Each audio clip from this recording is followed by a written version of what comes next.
What other formats were you sending videos?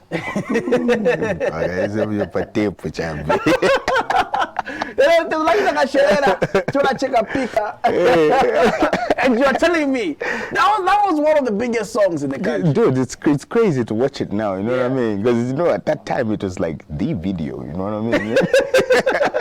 What type of cameras were you guys using back Dude, then? I really don't have an idea, man, but it was rough. It was rough, man. Yeah. It was rough, man. It was rough. But anyway, let's talk about now and then.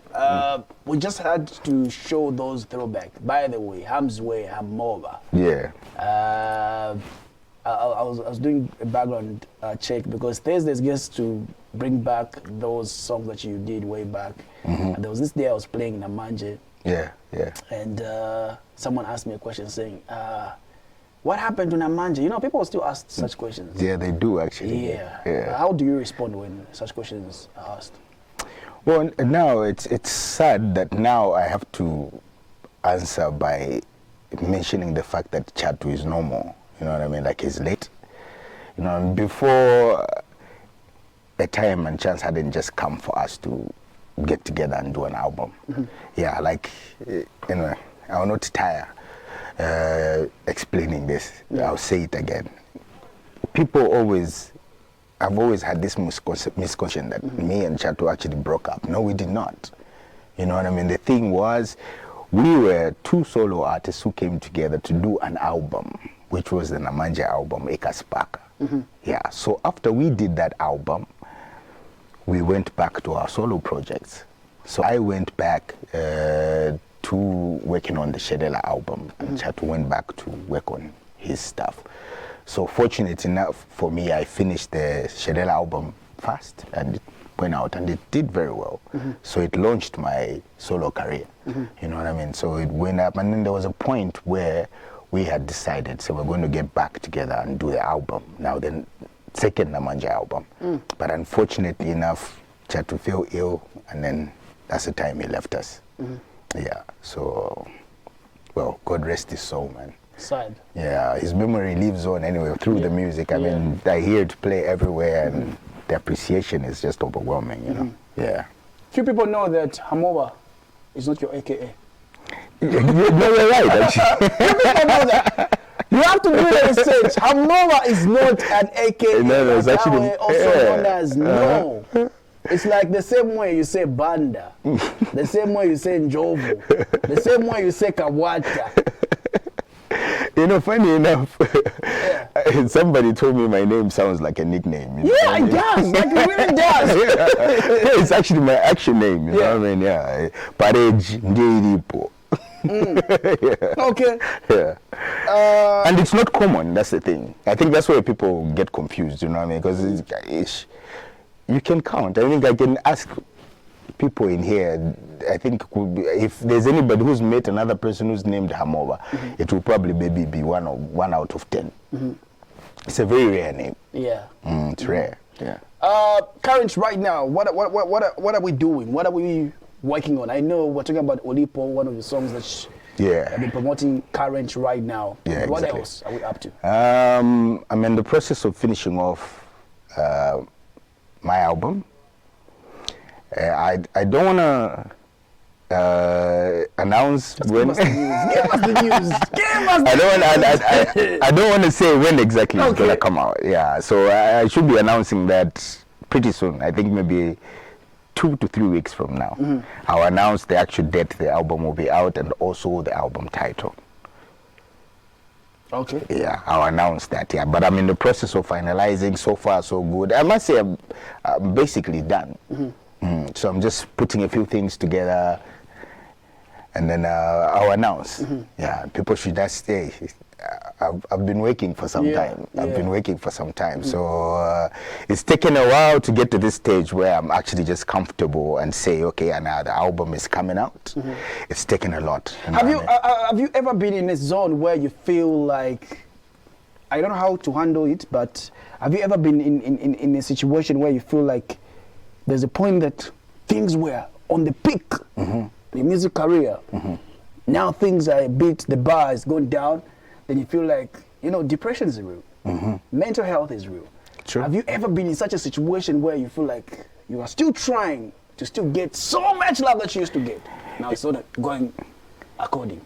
You know, the truth of the matter is, you see, there was the time I was starting out with this music career.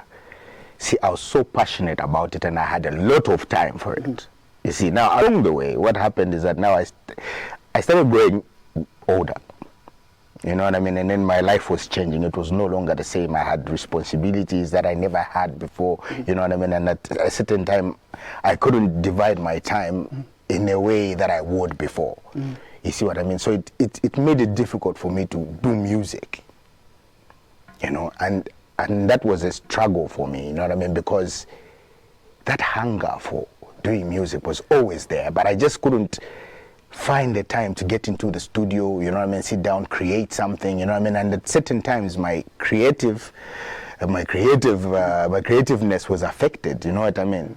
So all that thing transitioned from me releasing those albums and songs that people knew to a point where I actually went silent. You see, I went silent because I couldn't find any more time to get into the studio. But that thing kept on knocking, you know what I mean? It kept on coming back to me to say, I need to get into the studio, I need to record. I'd find fans out there who'd complain about me being quiet and stuff like that, you know what I mean? And now, getting myself out of that space where I was, where I was quiet, to get back to fully being the person that will be in the studio and create music. You know what I mean? Create music and then be comfortable with it being, you know, say it's on point and people will respond to it out there. For me, I think that's what the biggest struggle was. You know, that's what the biggest struggle was, because you see, I was not myself. I was not fully creative as an artist, you see, and then I had all these fans giving me pressure, complaining about me being quiet. I think that's what took out the aspect of me not feeling to say I'm not being appreciated anymore, you know what I mean? Because even my decision to get back into the studio was driven by the fans complaining. You know, some of them would actually go to an extent of being upset. You know what I mean? You know what I mean? Hey, how can you do this? You know what I mean? So the pressure became too much, so I had to jog myself and put myself in a position where I get back to working. Now finding that core, you know, where I am comfortable with being creative and creating music was what was a struggle for me. Okay. Yeah, that's something that I struggled with. It actually affected me a lot. And I mean, I really fought to find myself, but hey, here we are. Album almost done. And hey, some fire up in there. Zakaze came through last week. He mentioned something before we get to College Rap. He mentioned something saying he's still making money because it all comes back to people who used to listen to his music way back. Now accountants, they are policemen. There are people who are doing well now financially. Are you also doing the same thing? Hey, is it the same thing on your side? Yes, of course. You know, I mean, that's why you see that we're able to do shows where we say we're doing a show somewhere and we're charging 500 kwacha. You know what I mean? And people who know the worth for the music and people who grew up listening to that music are the people who are in key positions now, like he said. So, and those are the people that come for the shows and don't complain. You know what I mean? They come and they'll be willing to pay 500, 1,000, you know, because they know it's worth it, and they're the people with the money right now. They're the generation that is there now, appreciating music, you know what I mean, and these artists that are there now, and then the time also will come. So, I mean, for people like us, it's inevitable, man. You know what I mean? Like, we impacted people's lives with our music back then, you know what I mean, and so now when we do shows, even I'm even very confident with my album, because when my album comes out, I know I'm not going to struggle to sell my album. You know what I mean? There'll be people out there willing to buy, and who've got the money to buy it. You know what I mean? Would you want to have a bigger song or make money? Yeah, I would want to have both, bro.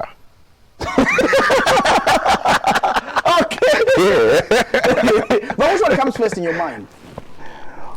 Well, well, money.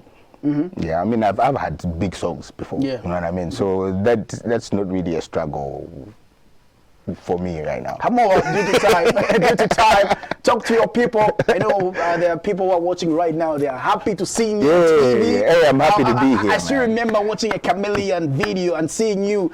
Nimama sending a ghetto. No. That wasn't me. That was not you. No, that wasn't me. That was it. That was my young brother. I'll sing that. Then the fastness and the cuts and the mix still the same. It's crazy. Yeah. Man. It's crazy. But talk to your people. Hey, guys, love you so much. Thank you so much for the support. You know, I mean, I know I let you guys down when I left you hanging for a bit, but I'm back, hey. And the album is almost done. Pretty soon I'll be announcing when the album will be released and also the album title. So please keep your ears to the ground and love you so much. Thank you for holding it down for me. Hams, where your side. Yeah.